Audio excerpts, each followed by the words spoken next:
Good morning, everyone. Thanks so much for joining us. Happy Monday. I hope everyone is doing well in 2021. We're glad to have you here and joining us for information on the second round of the PPP loans. And I'm glad to introduce our speakers today, and we appreciate their time. They are both busy this time of year, so we appreciate them taking the time to be with us. My name is Jessica Kapkar. I am the Communications Manager at BBB serving Central Ohio. And I just wanted to introduce everybody, say thanks for joining us, and let you know that we are recording this webinar. So if you need to refer back to it at any point, you can find it at our trustlocal.org website. You can log on to those to see all of the webinars that we've done throughout 2020 as well. With that, I wanted to just say, let's go ahead and get started. If you have questions, we are going to save those till the end, so please feel free to type those into the question box. We will be facilitating those at the end of Laurie and Betty's presentation. There are also two handouts that you can feel free to download and take with you with some great information that they're going to provide today. So I'm going to turn it over to Betty Collins, who is a director with Brady, Ware, and Laurie Pfeiffer, who is with Heartland Bank, and I'll let them tell you a little bit about themselves and kind of get into the information. So ladies, take it away, and thank you again. Great. Glad to be here today. It's been quite the Monday morning for me. So my cat would not cooperate, because it's Monday and everything just kept going wrong from there. But we're on, we're going, and it's the work week. So here we go. So I am Betty Collins, and I am a CPA, and I'm an owner, shareholder, and director at Brady Ware. And I've been in accounting almost my entire career since the 80s. So it's just kind of what I do. This is an extremely busy time of year for us, but ever since PPP started back in last March, I don't think bankers or CPAs stopped doing anything. So it's kind of the norm right now. And with round two, we want to make sure that you're taken care of. Today is going to be very, very informational, but if you want to dig into real big, deep details, I don't know how much we'll be able to give you, but we will give you answers because this law was 5,500 pages. So it's not anything simple. Laurie, I'll let you go ahead and introduce yourself, and then I'll take it from there. Good morning, everybody. Happy to be here. I'm Laurie Pfeiffer, and I'm the Director of Commercial Banking at Heartland Bank. I've been at Heartland about 9 years, and I echo Betty's comments. PPP is a word we just keep saying and saying and saying. It's the gift that keeps on giving. But we're super excited to help all of our clients with the program and help navigate all of the ever-changing guidance, and we're able to facilitate some prospects as well. So if you're having some struggles with your bank, we'd be happy to talk to you over here at Heartland Bank. So Betty, I'll turn it back to you so we can get into the information. Great. I think that one thing people learned last March was they knew who their bank was, but maybe they didn't know who their banker was. And the people that did really, really well had advisors around them that got them through, and we obviously are not through this time. A lot of businesses, a lot of industries have done very, very well, had banner 2020 years, but there's still a lot of industries that are not doing well. So we need to continue to help with that, but the government is still trying to assist and make sure that our economy stays, and part of that in place is making sure there's tools to help you, which is the PPP. It opened up on January 11th with draws, I think, starting the 13th, somewhere around there. But it ends 30/31, so I wouldn't tell you to wait till then. I would tell you to apply early and now because it's going to be a process. I talked with a banker the other day who their expectations on opening day was we'll probably have 2,500 applications. They had 12,500 applications that day. And so people are going for this money. There's $284 billion, and it's really, again, geared to job retention. So 60% of it has to be geared to that. The 40% that is, things like rent and things, they did expand that a little as well. So again, it's a 5,500-page law. We're giving you some overview today. The basics that everyone has is, well, I didn't get round one, or I did get round one. Do I really qualify for this? And really it comes down to three basics that tell you that. First of all, you have to be under 300 employees, which most employers are, quite frankly, to get the second application. That was 500 for the first one. you must show a reduction in your gross receipts from 19 to 20. At first, everyone thought it was for the fourth quarter, but then it's like, no, it's overall, or show a quarter that you reduced by 25%. So what I had my clients who are applying with their banks, I'm telling them to run their financials by quarter. QuickBooks easily does that. Then you just see these are the quarters I was down 25% on. Certainly the second quarter and possibly a third. Most people, those were rough times.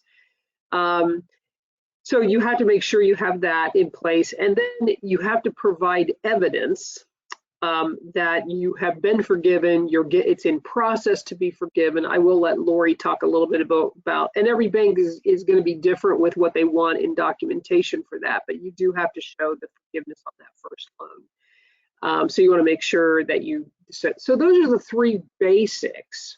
And I'll talk a little bit about what does gross receipts mean. I'll talk about that in a little bit, but I'm going to turn it over to Laurie on just the application. It looks really simple online, right? And you look at it and you're like, oh, this is no big deal. But the documentation that goes with it is a big deal. So I'm gonna let her talk about that. So go ahead, Laurie. Good morning again, everybody. First, I really want to really reiterate what really we have in play here with the reopening of the PPP. There's a few different types of applications, and today we're going to focus on the second draw notes, which is right now the most popular. But just so you know that when you're talking to your bank, you really distinguish which type of application you are either asking questions about or applying for. The first round draw reopened actually. So if you never got a PPP loan last spring, you could now apply for your first draw round. There's first round modifications. So if you got a PPP loan last spring and you may have qualified for a different amount with the ever-changing guidance, the banks can facilitate a modification to that first draw note. And then, of course, we're still working on forgiveness applications for round one of PPP. So there's lots of questions surrounding that still and the documentation needed for that. And then, of course, the second draw loans, which, like I said, is the most popular right now in getting the new funding out the door. So it's just important to, when you're talking to your banker, just to really distinguish which type of application you're inquiring about. The second draw application, or better known as the SBA Form 2483SD, is a lot like round one application from last spring, as Betty said. You'll answer some basic questions about your business and all of your important company info data. You will need to have your PPP first draw SBA loan number on the second draw application. You will, as Betty mentioned, have to speak to and write on the application the reduction of the gross receipts of at least 25%. The application does state for loans under $150,000 or less, you can leave blank on the gross receipts. However, you must provide that documentation at forgiveness. So most banks are requiring it upfront just to help ensure that you will meet the forgiveness when that comes around.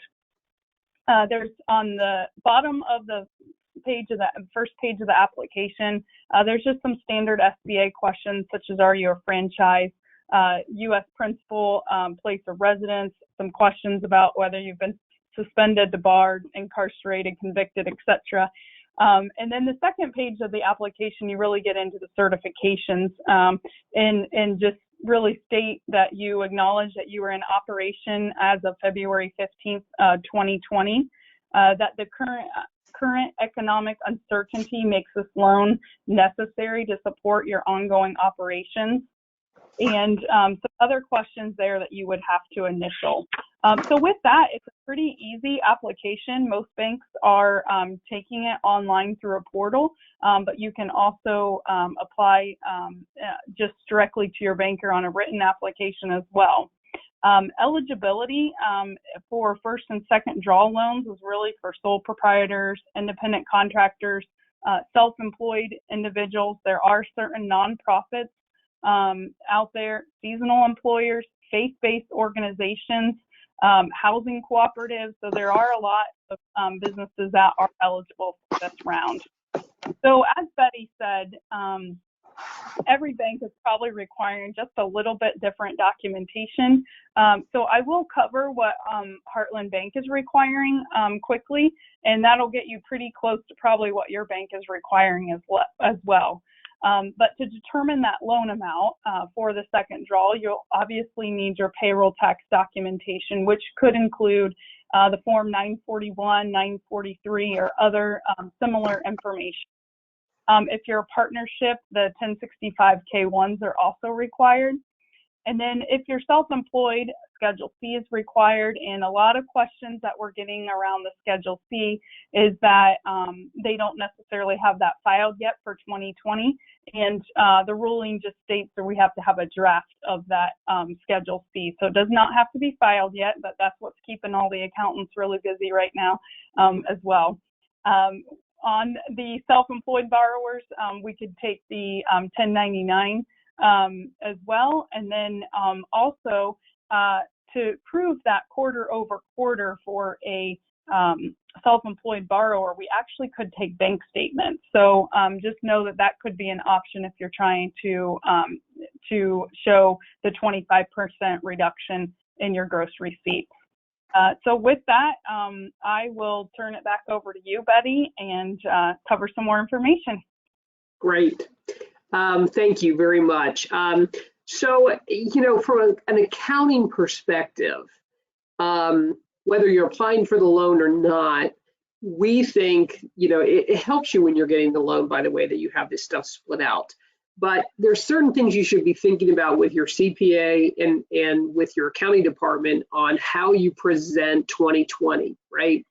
Because you could have gotten all kinds of things related to COVID-19.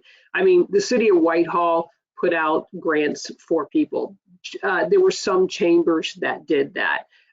If you were in healthcare, Medicare and Human Services gave out stuff all day long. And then people got the EIDL loan, which should be a separate loan on your books. I had some people combining EIDL and PPP. It's like, don't do that. Everything should be separate. So that at the end of the day, number one, we'll be past COVID-19 days, and you're going to have this year called 2020 and 2021. You want to have comparative data from how did I really do last year to this year.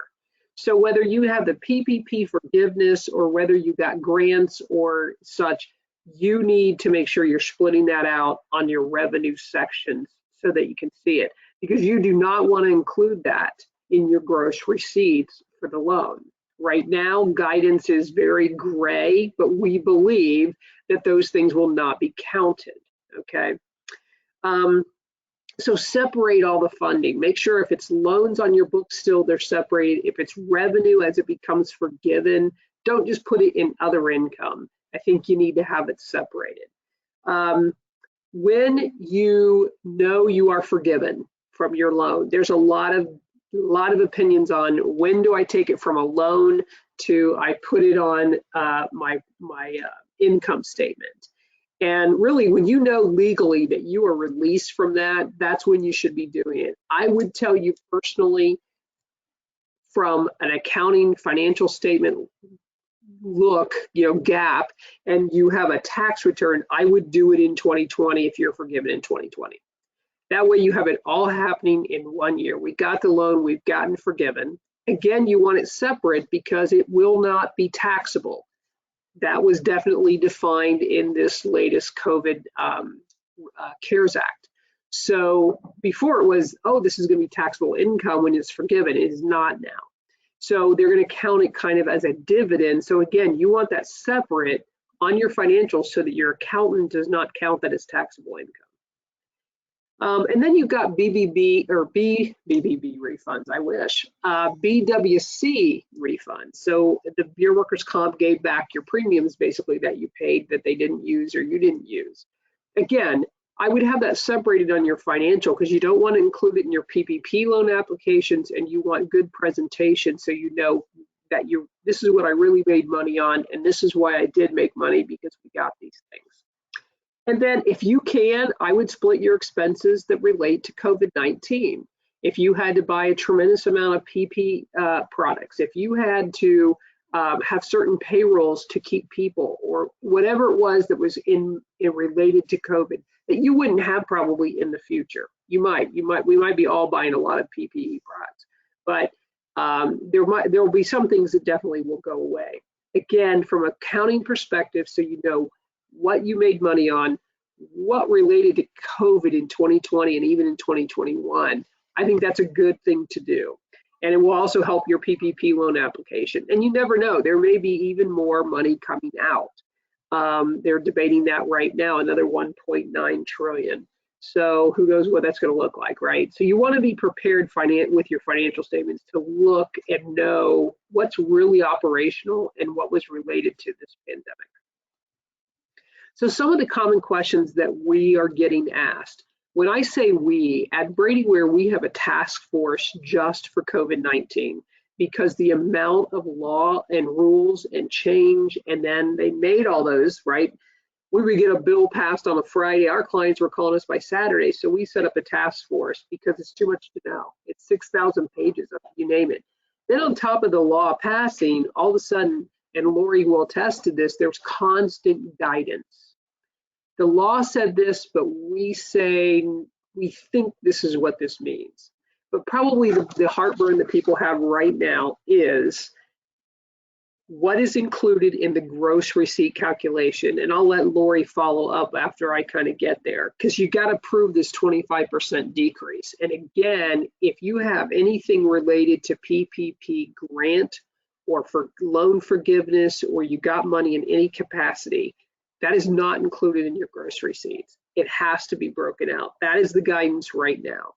And we're pretty confident in that. Laurie, do you want to add anything to that? No, I think you're good there.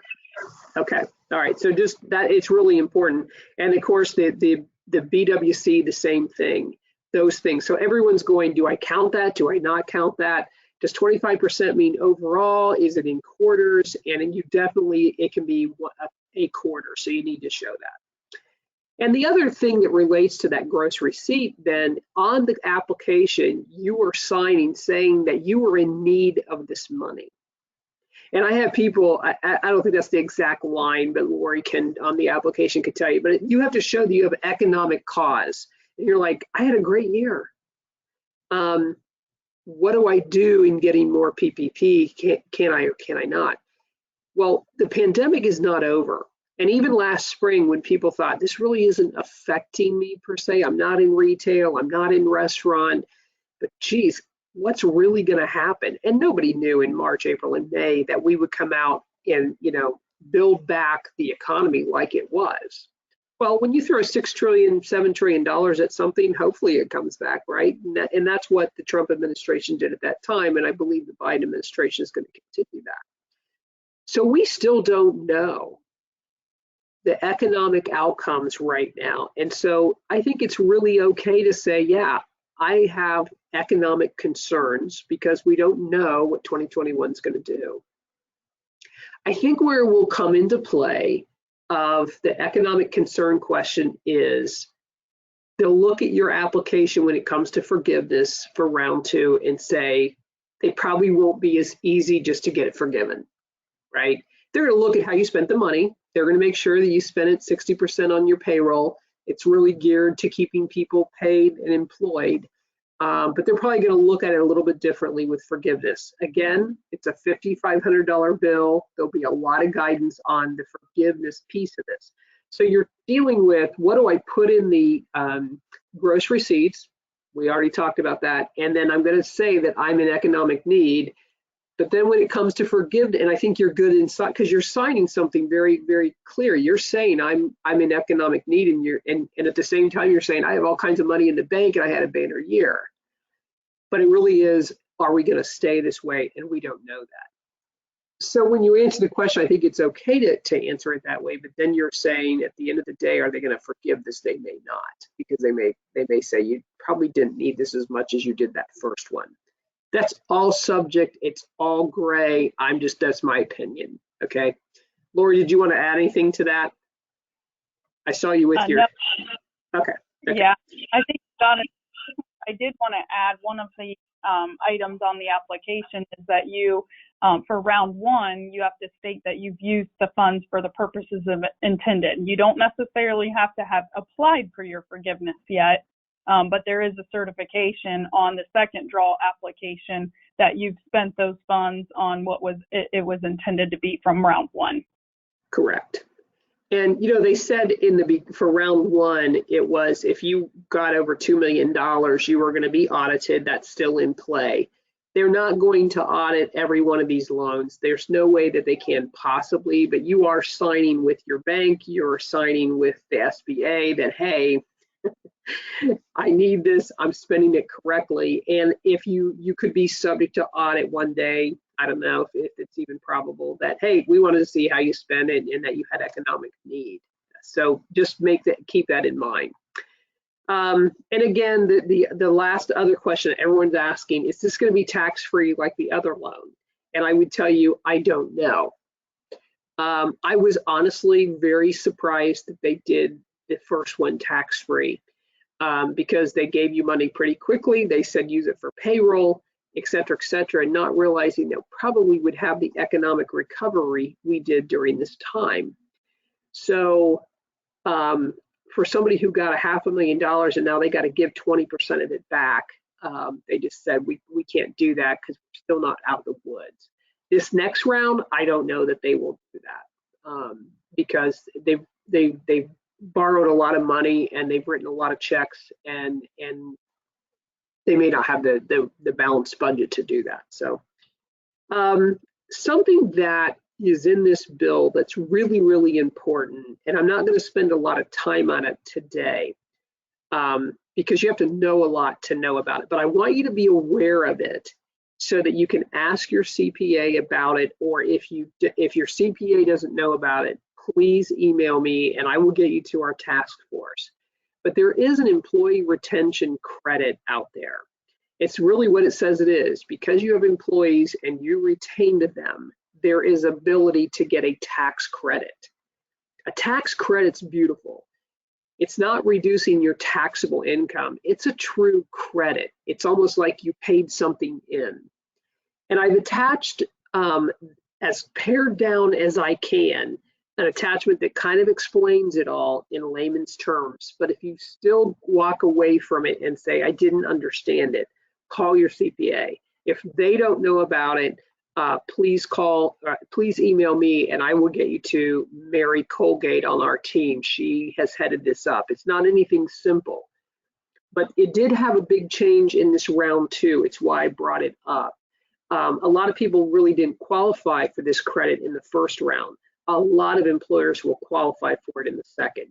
So do not bypass it. But we can't talk a lot about it today. I could talk an hour just on it. It's not easy, but it would be worth your time to know about it and make sure that you could apply for it when you're doing your taxes. And then I won't talk much about this. Laurie really knows more. I'm not a banker, I'm a CPA, but the SBA as of 2/1 is coming up with some great terms, a little bit of change. First, they're going to waive their fees, which a lot of that's what, Laurie, 2 to 3%. So that's significant. And if you're going, man, I could go back to the table and maybe get some better lending than I have right now, the SBA might be something to do that with. They've also increased the guarantee, the 90% guarantee, or to 90% on regarding guarantee. And then they would pay your first 6 months of the loan, kind of like they did in the past. So if you're still out there going, I might need some credit, I might need to shift some things, starting 2/1, there's some good deals out there. Laurie, I'll let you jump on that if you have anything else to add to it. I'm not a banker. Yeah, I just add one really big piece of what's coming here on February 1st is if you have an existing SBA loan, make sure you talk with your banker about kind of which bucket you fall in, because based on your NAICS code, you will get some payment relief here coming again. So last year, if you remember, if you had an SBA loan outside of the PPP, 6 months of your payments were paid by the SBA, both principal and interest. And starting February 1st, that will start again. So some of the harder hit NAICS codes will get up to 8 months, and most general accounts will get 3 months. So make sure you're talking to your bank about that if you have an existing SBA loan. Right. I mean, this is a time to take advantage of the things the government is trying to help you as a business owner. I was on a call with some senators from the Ohio House on Friday, and I just said, let the marketplace do their job, because you guys at some point are going to have to quit writing checks. So let the marketplace just do their job so that they can be employers, have those employees, which are households and communities, right? So if you can take advantage of SBA's programming right now, don't bypass that.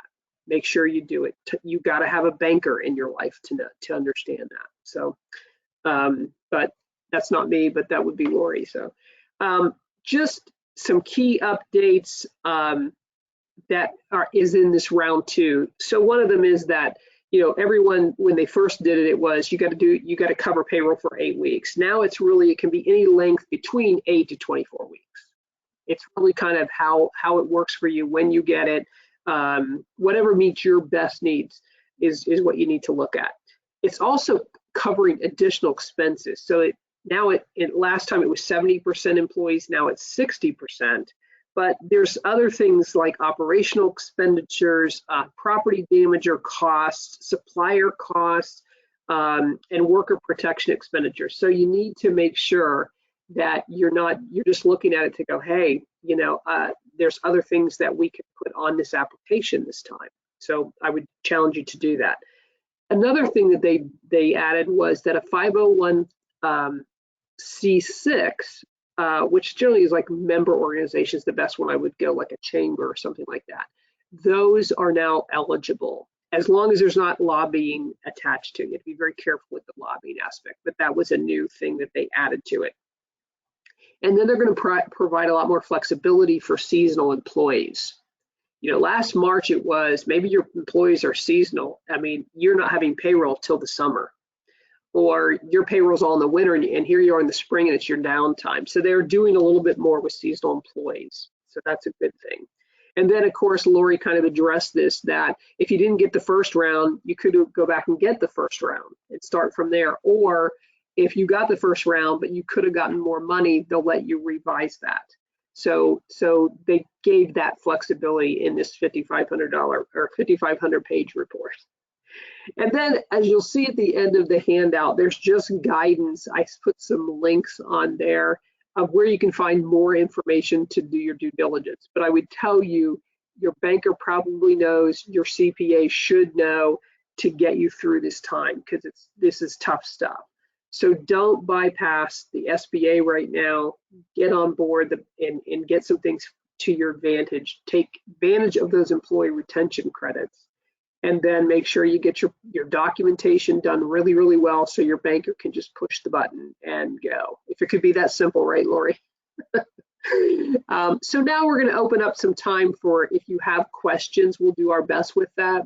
And I think Jessica is going to try to manage those questions. So Jessica, do we have any questions, I guess?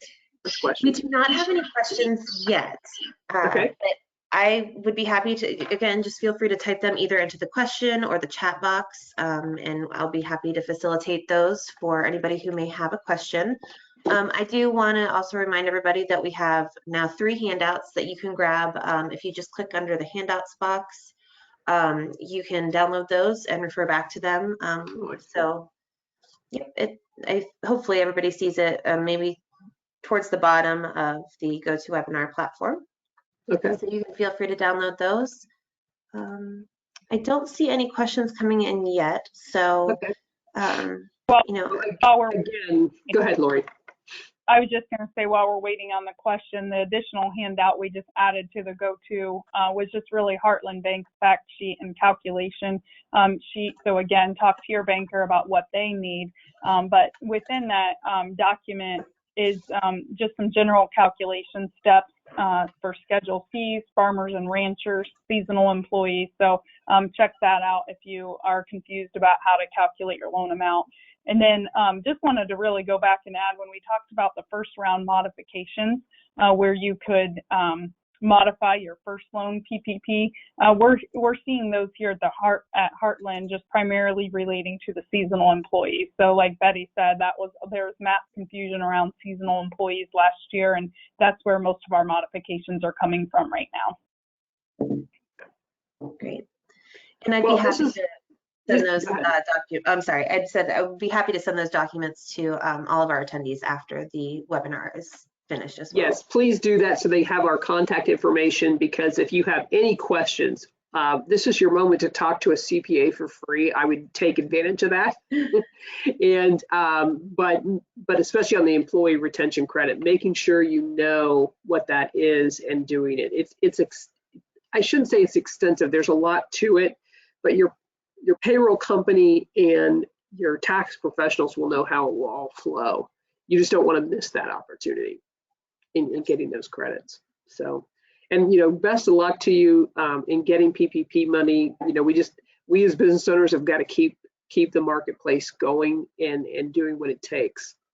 So, and a BBB, thank you for allowing me to do this again with Laurie today. Heartland's just a great bank. I like working with them, and they processed a lot of loans last time. So. Well, we appreciate you both taking the time. It doesn't look like there are any questions coming in, so you've clearly covered everything, I think. Okay. But again, I know it's such a busy time of year for you both, so we really appreciate you taking the time. As I mentioned before, we did record this webinar, so you can feel free to refer back to it at any time by visiting our trustlocal.org website. And I think if nobody has any last minute questions, I'm going to give everybody a little bit of time back in their day and say thank you again, and take care and have a wonderful week. Yep. Happy Monday. Happy Monday.